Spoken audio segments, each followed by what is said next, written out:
now we are going to mark and set everything up for our buttonholes. So the first thing I like to do is take my buttons, well actually I overlap my shirt, and then I figure out where I want my buttons to start, because that's going to obviously fold back like that. So I've pinned the top and bottom of where I'm going to go. The next thing that I've done is I kind of spaced out my buttons to see about how big of a spacing I want. So I would like, these are 0.75 of an inch, or 3/4 of an inch. So I made my marks at 1 inch and I've spaced them an inch apart.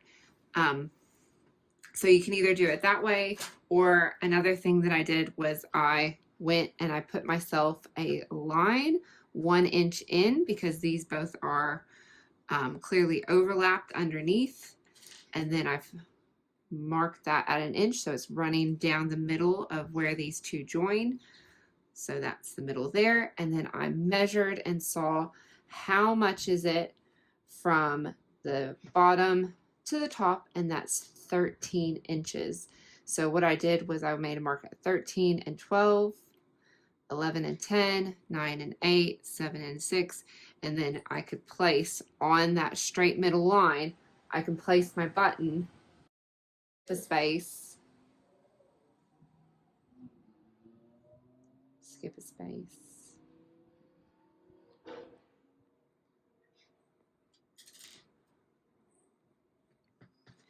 And when you do it like that, you don't need a button way down here at the bottom. So you just need your start and your stop line and your middle line, because that is what you are going to follow. Now, if you get confused as to which one is your start and your stop, I would just maybe make an X so that you don't forget. So once you have that all marked, you can take your buttons off and unpin this.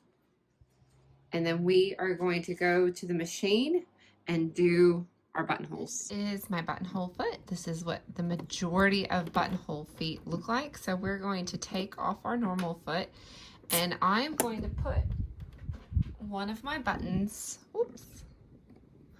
I'm going to put one of my buttons into the back here and then close this like that. Okay, so that makes sure that I'm going to get the exact right size buttonhole. So then I'm going to pop that in, and then you have this little lever. This little lever comes down, and it needs to be between these two things, because this is what tells the machine to go forward, and it hits this one and tells it to go backwards. So you need both of those. Now also on your buttonhole, you'll see 2 red marks and a red line. This red mark here is going to line up with our mark that we did across, like our starting point, and this is going to follow our straight line. So you always want to start at the beginning, so here, and it's going to go backwards first. So I'm going to select one of my buttonhole stitches. I'm just selecting a normal square stitch, and if you ever run into trouble, you always just reselect the stitch so that it recalibrates the machine to start over again. Always practice on a scrap piece of fabric first, and make sure that you have stabilization underneath, because this will not work if your fabric is not stabilized, because you're doing so many stitches in such a small place, it will actually eat your fabric. Also, if you find you're struggling, change your needle as well, because if you have a blunt needle, it's not going to work either.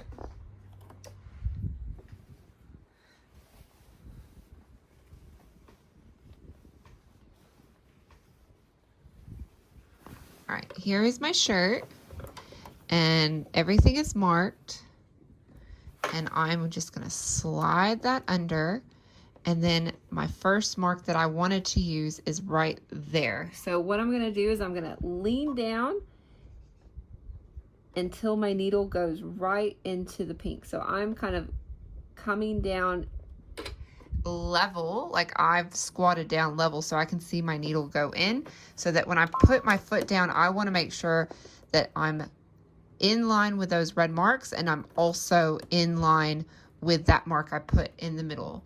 And once you are happy, you can just press start, but if this is your first time doing this, I would suggest just using your foot pedal so you can kind of guide it. So see, it goes backwards first, and then it's going to hit the white and then come forward, and then it's going to zigzag back over itself.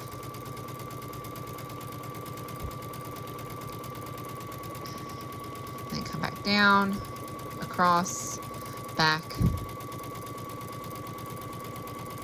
and then it's going to finish up at the top. All right, and let's check our work. So I would say that is a pretty perfect buttonhole, and you can see I'm lined up with my pink mark, and I started at where my mark is here, and I finished where my mark is there, and it looks perfect. So if I was nervous that maybe it hasn't started back in the right position, I would select that stitch again so that it recalibrated itself, and then line myself up and so that's in the pink, and then I'll put my foot down, make sure everything's lined up. And I can also see here that little nub in the front. I can see that I'm lined up in the front as well. And then we're gonna go for it.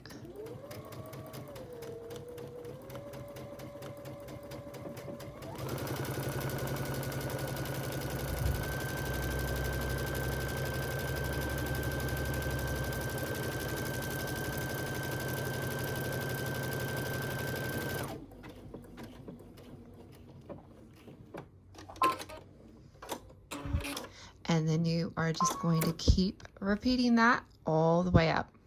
Now that we've done our buttonholes, I want to show you how to cut open your buttonholes. So here I have a buttonholer, and it's super duper sharp here at the end.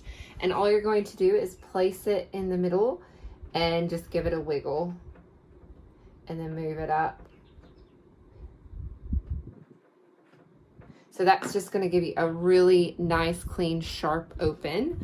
Another option you can use is to put a pin on the end where you're going to be cutting through, and use a seam ripper or a quick unpick and stick that here into the fabric, and then rip up towards your pin. And the pin just helps it so that you don't accidentally rip all the way through. So we're going to open up all of those, and then I'm going to show you how to mark and space out and attach your actual buttons. To mark where your buttons are going to go, just go ahead and overlap the way you want it to sit. And then I just come in with a marking utensil and mark in the middle of where the buttonholes are going to be. And then I come back through, and in the middle between them, I make like a crossing mark. So then X marks the spot of where the buttonhole needs to be placed, so you know that it's going to line up perfectly with where these buttonholes are going to be. Now we're going to attach the buttons, and my machine has a special little M foot, and what this is going to do is we're going to snap that on, and then I've put my machine on button sewing, so it actually has a setting. But what you would want to do if your machine doesn't have that, first thing you want to do is drop your feed dogs. Now if you move this out of the way, somewhere back here or back on the back of your machine will have the ability to drop the feed dogs. These are the teeth that pull everything forward, so you want those to be down so that it won't pull anything forward. The other thing is that you want to set your machine to a zigzag so that it goes to the right, and it will also go over to the left and be the exact distance you need it to be. So even if you don't have a foot like this, you can still use just a normal, let's see, like an open toe foot or something like that. So you could even use like an open toe foot just to hold it down, but you need to make sure that your feed dogs are dropped. The next thing is to take your top that you've marked and place it underneath where our friendly little first mark is, and then put this underneath so that it all lines up. And then I like to put my needle down first and then put the foot down. And then once you've done that, I like to check and make sure that the needle goes into the hole so that it doesn't actually hit metal. And then once you have it all set up, so if you were doing this the zigzag method, you would increase your width and then keep checking until you can make sure that the needle is going to hit, not hit anything when it goes from side to side. So now we're just going to go slow.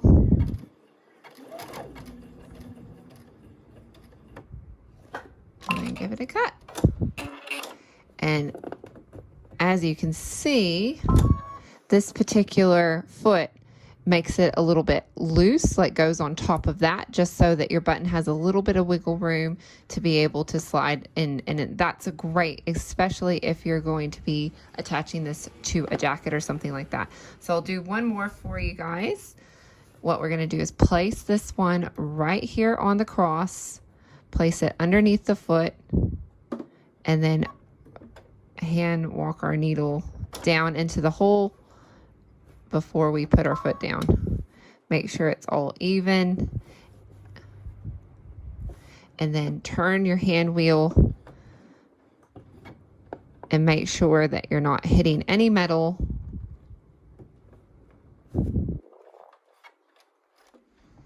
Okay, once you're happy with it, then you can press your foot. And you guys do know you could just hand sew this. You don't have to do it my way. And then you would just keep repeating that until they are all attached.